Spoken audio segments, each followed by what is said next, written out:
Okay. అంటే 15 ఏళ్ళు కూటమితో ఉంటామంటే 15 ఏళ్ళు ఇదే కాంబినేషన్ కంటిన్యూ అవ్వాలనేది ఆయన ఉద్దేశం అదే కదా. అంటే వైఎస్ఆర్ కాంగ్రెస్ పార్టీ అంటే ఎందుకు అంత కోపం, కారణం ఏంటి? అంటే నేను వైఎస్ఆర్ పార్టీ అంటే కోపం కానీ అది నేను అనుకోవట్లేదు. ఉమ్, ఆయన అనుకున్న మోడల్ని ముందుకు తీసుకెళ్ళడానికి 15 సంవత్సరాలు అవసరమే. ఓకే. అందుకోసం ఆయన ఈ మాటలు అంటున్నారు. కానీ ఎందుకంటే ఆయనకి చాలా కేటగిరికల్గా క్లారిటీ ఉందండి. ఉమ్, మనం ఏదైనా చేయాలంటే వెంటనే పరుగులు ఉరుకులు అయి కాదు, కొంచెం సాఫ్ట్గా ఓకే. తీసుకెళ్ళాలి అనే ఉద్దేశం ఉంది. ఉమ్, ఇది వైఎస్ఆర్సీపీ అంటే కానీ లేకపోతే ఇంకొక పార్టీ అంటే కానీ ఆయనకు కోపము అట్లాంటివి నేను అనుకోవట్లేదు. ఉమ్, ఆయన వాళ్ళ డెవలప్మెంట్ మోడల్ని ముందుకు తీసుకెళ్ళడానికి ఓకే 15 సంవత్సరాలు కావాలన్నారు. అందుకోసమే తన పార్టీ వాళ్ళని కూడా కాస్త సర్దుబాట్లు చేసుకోవడానికి ప్రిపేర్ చేస్తున్నారు. ఓకే. వాళ్ళ మీద కోపం అయితే ఆయనకి ఏమొస్తుందండి? ఓకే. ఇన్ఫాక్ట్ అంటే వారికి ఇష్టం ఉండా లేకపోయినా ఎవరు చెప్తారు? జగన్మోహన్ రెడ్డి గారు రేపు ఏదైనా ప్రపోజల్ అయ్యా మన ఇద్దరం కలిసి పోటీ చేద్దాం అని కూడా అనొచ్చు. ఓకే.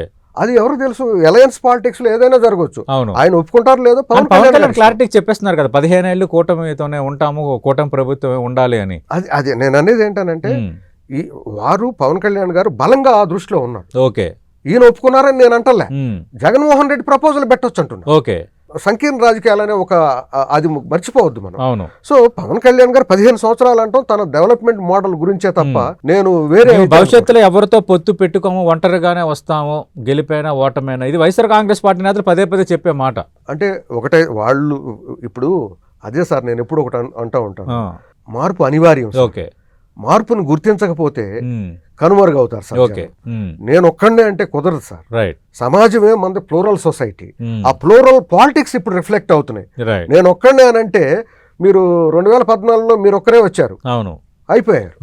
2019లో మరి అక్కడ పవన్ కళ్యాణ్ గారు 2014లో వాళ్ళు అందరూ కలిసి ఉన్నారు కాబట్టి జగన్మోహన్ రెడ్డి గారు ఓడిపోయారు. 2019లో వీళ్ళు విడిపోయారు కాబట్టి గెలిచారు, జగన్ గెలిచారు. ఓకే. ఆ ఒంటరిగా ఉండటం రిస్క్. అంటే వీళ్ళు కలిస్తే గానీ జగన్ ఓడించలేరు, అంతే కదా. అంటే అలా అనటం కంటే కూడా పవర్ డైనమిక్స్ లో మనం ఒక మోడల్ తీసుకొని డెవలప్మెంట్ కోసం వెళదాం అనుకున్నప్పుడు మనం కలిసి ఉండాల్సినటువంటి అవసరాలు కొన్ని ఉంటాయి. సంకీర్ణ రాజకీయాలు దేశం మొత్తంలో ఎస్టాబ్లిష్ అయిపోయినాయి. ఎవరో ఒక మిత్రులు అంటారు మార్పు మారకపోతే మరణిస్తారు అని. ఓకే. పరిస్థితులు దేశవ్యాప్తంగా అదే కనిపిస్తాయి. అంటే మరణిస్తారని అంటే ఏంటంటే దాని అర్థం ప్రకృతి ధర్మం ప్రకారం స్వాగతించాలి, తగ్గట్టుగా ఉండాలి, survival of the fittest system లో. ఇప్పుడు వాళ్ళు చంద్రబాబు నాయుడు గారు కానీ పవన్ కళ్యాణ్ గారు కానీ బీజేపీ అందరు కలిసి ఎందుకు వచ్చారు ఒక దగ్గరికి అంటే సిస్టమ్ లో అది అవసరం ఉంది. వాళ్ళు they want to provide some alternative model. ఆ మోడల్ కి వీళ్ళు అవసరం అయ్యారు. నేను ఒక్కడనే ఉంటాను అనే రోజులు లేవు సార్ ఇప్పుడు. అవి తర్వాత ఎప్పుడన్నా వస్తే మోడీ గారు వచ్చారు మొన్న, గతంలో వేరు మొన్న పరిస్థితులు వేరు, రకరకాలుగా ఒక్కోసారి ఒక్కొక్క రకంగా వస్తాయి.